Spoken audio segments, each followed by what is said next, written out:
ग्राम विकास के कार्यालय में जाने का अवसर मिला। तो वहाँ पे हमने देखा कि वहाँ लिखा हुआ है जन सूचना अधिकारी का नाम और उनका, और उसके बाद नीचे लिखा है प्रथम अपीली अधिकारी का नाम। तो ये एक विषय हम सबके ध्यान में आना चाहिए कि इस तरह की व्यवस्था जितने भी अपने जो कार्यालय है या जन सूचना से जो लोग जुड़े हैं वो सब इस प्रकार की व्यवस्था अनिवार्य रूप से करें। अब जैसे ग्राम विकास का नाम ही है, तो जब ग्राम की चर्चा होती है तो कहीं न कहीं हम लोगों के ध्यान में गांव के लोग आते हैं। तो गांव के लोगों को विकास हो, उनकी सुविधाएं हो, उनको ज़्यादा परेशान ना हो, इस बारे में सरकार भी चिंता करती है। और इस जन सूचना के माध्यम से हम उनके लिए क्या कर सकते हैं, ये हमारे सबके आगे विचार का विषय है। और उसको अच्छे ढंग से निर्वाह करना, ये जन सूचना के जो प्रथम अपीली अधिकारी हैं वहाँ से लेकर और आयोग तक, ये सबका हमका दायित्व है।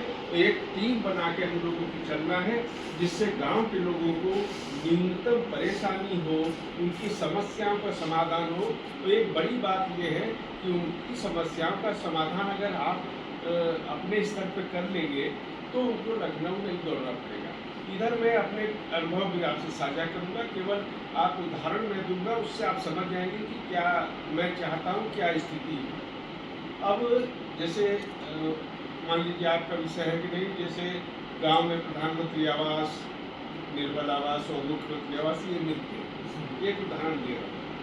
अब मेरे सामने एक आया, आपके यहाँ का नहीं था, वो पूर्वी उत्तर प्रदेश का था। एक बहुत ही निर्धन मजदूर महिला मैं कहूँगा, जो ठीक से जिसके पास एकदम ही साधारण, तो वो आई, उसने कहा कि वो 5,000 रुपये उसने जमा किए हैं, तो शुल्क वगैरह भर रहे। ऐसा है क्या? बहरहाल उसने हमको नहीं किया। तो ये एक है कि ये हमने किया है, हमारे पास जो फॉर्म 6 है उसमें ये बात अंकित, ठीक है। अब वो किस तरह पूर्वी उत्तर प्रदेश से, कुशीनगर से और कैसे लखनऊ तक आई होगी, यही देख के मैं बहुत इसको कष्ट हुआ। अब एक उदाहरण ये दूसरे जनपद का है, लेकिन इसके आधार पर भी आप लोग आकलन करें।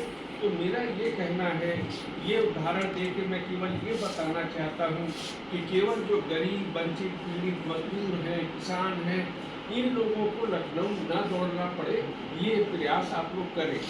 दूसरे तरह के लोग होते हैं जो मुझे कहने में संकोच भी नहीं है कि बहुत से विकास के कार्यक्रम आपके विभाग के द्वारा संचालित होते हैं। गाँव में अनेक प्रकार की सुविधा आप लोगों के माध्यम से दी जाती है।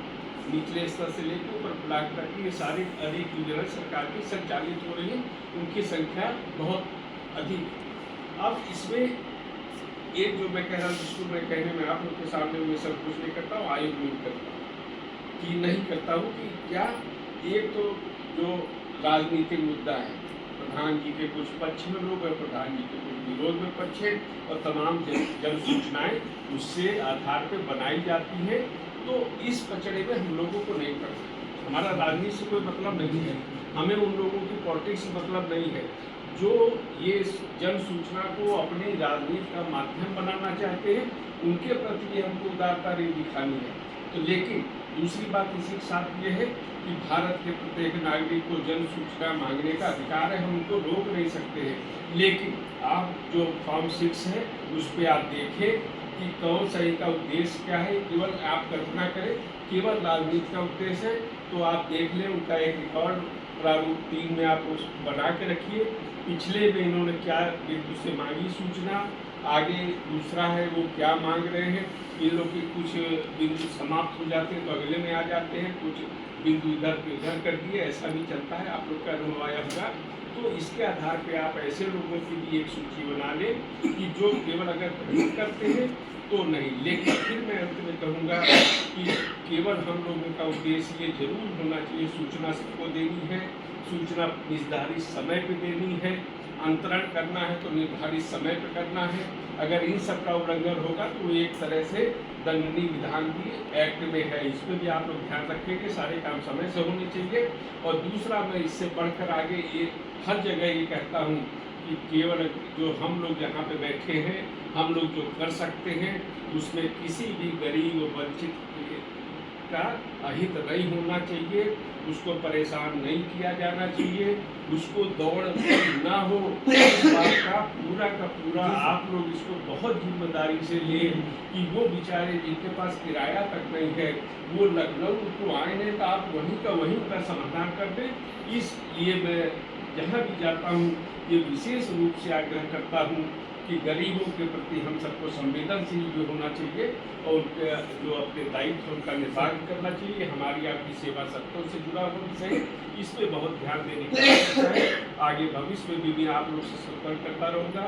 आयोग से आपकी क्या अपेक्षा है उसको आप बताएंगे, मैं उस सब पे विचार करूँगा और आयोग से जो सहयोग हो सकता है, मेरे स्तर से जो सहयोग हो सकता है उसके लिए मैं हमेशा तैयार हूँ। अगर आपकी कोई समस्या हो, आप कुछ हमसे पूछना चाहते हो तो बात कीजिए।